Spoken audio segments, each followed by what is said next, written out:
Good morning, good afternoon, good evening. Welcome to Raven's Readings. Today I'm reading from Alice in Wonderland by Lewis Carroll. I'll be doing the final chapter, number 12, Alice's Evidence. If you subscribe to my newsletter, you'll get notified of my updates as soon as they're ready.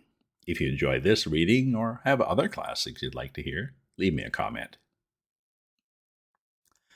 So now the trial is underway to determine if it was the knave that stole the tarts.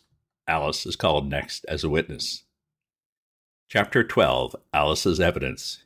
Here, cried Alice, quite forgetting in the flurry of the moment how large she had grown in the last few minutes, and she jumped up in such a hurry that she tipped over the jury box with the edge of her skirt, upsetting all the jurymen onto the heads of the crowd below, and there they lay sprawling about, reminding her very much of a globe of goldfish he had accidentally upset the week before.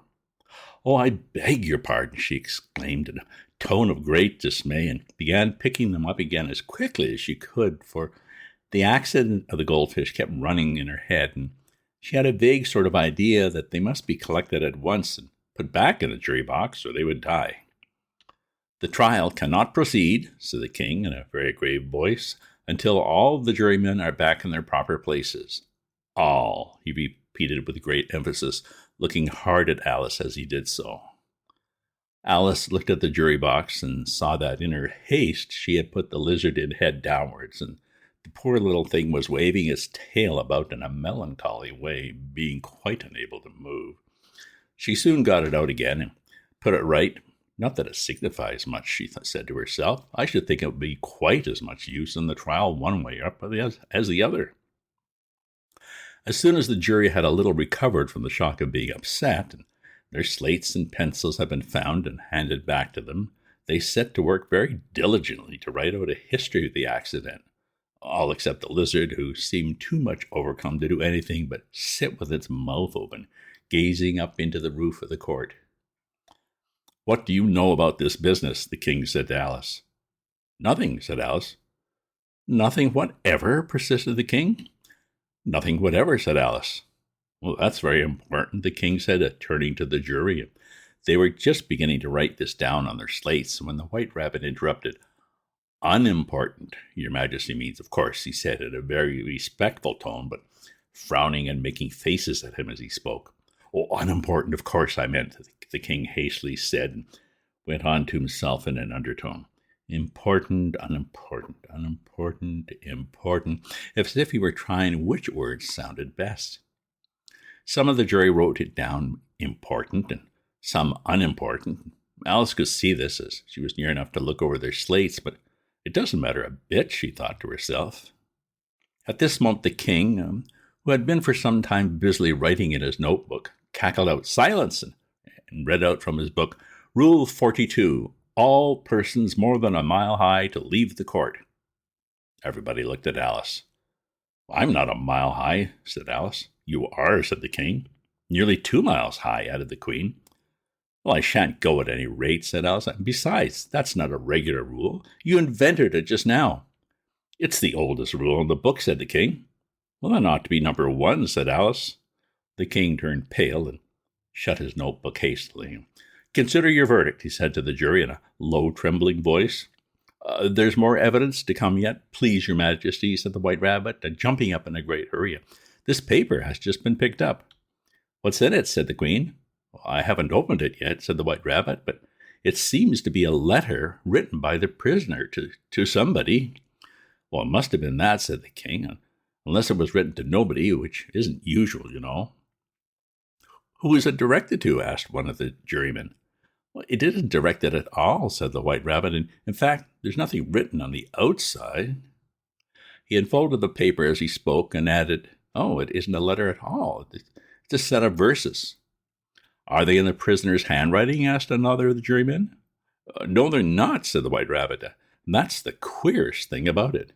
The jury all looked puzzled. "He must have imitated someone else's hand," said the king. The jury all brightened up again. "Please, your majesty," said the knave, "I didn't write it, and they can't prove I did. There's no name signed at the end." "If you didn't sign it," said the king, "well, that only makes the matter worse. You must have meant some mischief, or else you'd have signed your name like an honest man." There was a general clapping of hands at this. This was the first really clever thing the king had said that day. That proves his guilt, said the queen. It proves nothing of the sort, said Alice. Why, you don't even know what they're about. Read them, said the king. The White Rabbit put on his spectacles. Where shall I begin, your majesty? He asked. Begin at the beginning, the king said gravely, and go on until you come to the end, and then stop. These were the verses the White Rabbit read. They told me you had been to her and mentioned me to him. She gave me a good character, but said I could not swim. He sent them word I had not gone. We know it to be true. If she should push the matter on, what would become of you? I gave her one, they gave him two. You gave us three or more. They all returned from him to you, though they were mine before. If I or she should chance to be involved in this affair, he trusted you to set them free exactly as we were. My notion was that you had been, before she had this fit, an obstacle that came between him and ourselves and it. Don't let them know she liked them best, for this must ever be a secret kept from all the rest, between yourself and me. That's the most important piece of evidence we've heard yet, said the king, rubbing his hands. So now let the jury... Well, if any one of them can explain it, said Alice. She had grown so large in the last few minutes that she wasn't a bit afraid of interrupting him. I'll give him 6pence. I don't believe there's an atom of meaning in it. The jury all wrote down on their slates, she doesn't believe there's an atom of meaning in it, but none of them attempted to explain the paper. Well, if there's no meaning in it, said the king, that saves a world of trouble, as we needn't try to find any. And yet, I don't know, he went on, spreading out the verses on his knee and looking at them with one eye. I seem to see some meaning in them after all. Said I could not swim. You can't swim, can you? He added, turning to the knave. The knave shook his head sadly. Do I look like it? He said, which he certainly did not, being made entirely of cardboard. All right so far, said the king, and he went on muttering over the verses to himself. We know it to be true. That's the jury, of course. I gave her one, they gave him two. Well, that must be what he did with the tarts, But it goes on, they all returned from him to you, said Alice. Why, there they are, said the king triumphantly, pointing to the tarts on the table. Nothing can be clearer than that. Then again, before she had this fit. You never had fits, my dear, I think, he said to the queen. Never, said the queen, furiously, throwing an inkstand at the lizard as she spoke. The unfortunate little Bill had left off writing on his slate with one finger, as he found it made no mark, but now he hastily began again, using the ink that was trickling down his face, as long as it lasted. Well, then the words don't fit you, said the king, looking around the court with a smile. There was a dead silence. It's a pun, the king added in an offended tone. Everybody laughed. Let the jury consider their verdict, the king said for about the 20th time that day. No, said the queen. Sentence first, verdict afterwards. Stuff and nonsense, said Alice loudly. The idea of having the sentence first. Hold your tongue, said the queen, turning purple. I won't, said Alice. Off with her head, the queen shouted at the top of her voice. Nobody moved. Who cares for you, said Alice. She had grown to her full size by this time. You're nothing but a pack of cards. At this, the whole pack rose up into the air and came flying down upon her. She gave a little scream, half of fright and half of anger, and tried to beat them off, and found herself lying on the bank with her head in the lap of her sister, who was gently brushing away some dead leaves that had fluttered down from the trees upon her face. Wake up, Alice dear, said her sister. Why, what a long sleep you've had. Oh, I've had such a curious dream, said Alice.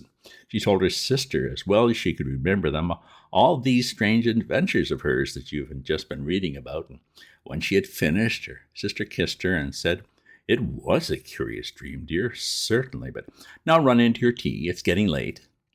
So Alice got up and ran off, thinking while she ran, as well she might, what a wonderful dream it had been. But her sister sat still just as she left her, leaning her head on her hand, watching the setting sun, and thinking of little Alice and all her wonderful adventures, till she too began dreaming after a fashion, and this was her dream. First she dreamed of little Alice herself, and once again the tiny hands were clasped upon her knee, and the bright, eager eyes were looking up into hers.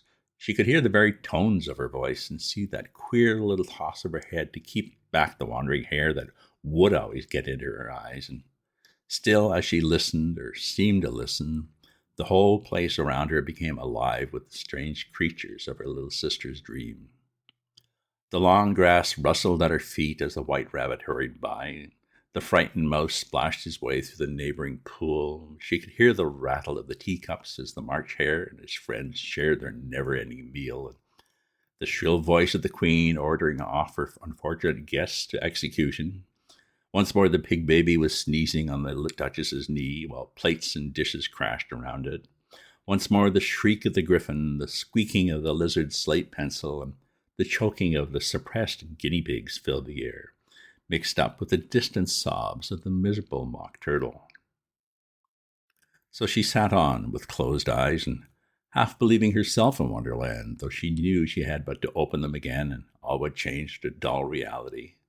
The grass would only be rustling in the wind, and the pool rippling to the waving of the reeds. The rattling teacups would change to tinkling sheep bells, and the Queen's shrill cries to the voice of the shepherd boy, and the sneeze of the baby, the shriek of the griffin, and all the other queer noises would change, she knew, to the confused clamor of the busy farmyard, while the lowing of the cattle in the distance would take the place of the mock turtle's heavy sobs.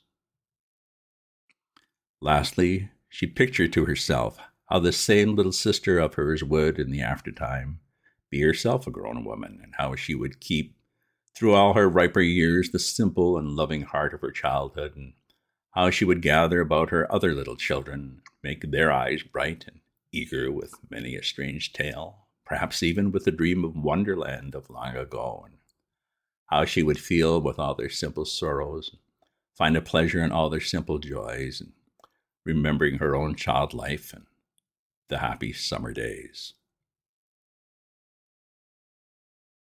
The end.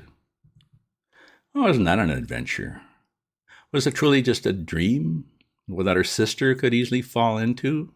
How easily were you able to picture all these creatures as I told the story? What story would you like to hear next from the classics? Either as a novel or some short stories. Let me know in a comment. Check out my other posts on my Substack at ravensview.substack.com, and remember to share this with your friends. Ta-ta for now.